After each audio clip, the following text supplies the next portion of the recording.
Hi friends, hope you all will be fine. I am at Lahore.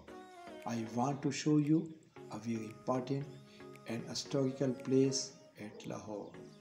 Badshahi Masjid is located in the city of Lahore.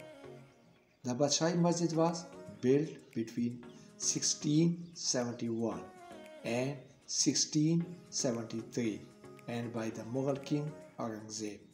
It is the biggest masjid in Pakistan and the fifth biggest masjid in the world.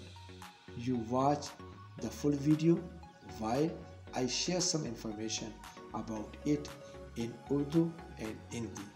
Please like, comment and subscribe my channel.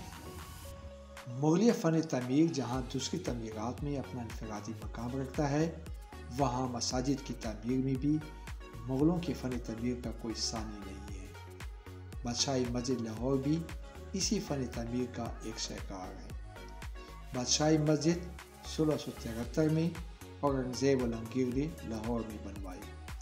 بادشاہی مسجد کی تعمیراتی کام کا آغاز April 1671 میں ہوا اور مئی 1673 میں مسجد کی تکمیل ہوئی۔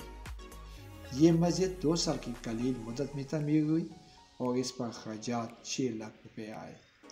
بادشاہی مسجد پاکستان کی دوسری اور دنیا کی 5ویں بڑی مسجد ہے۔ اس مسجد میں بیک وقت 60,000 افراد نماز ادا کر سکتے ہیں۔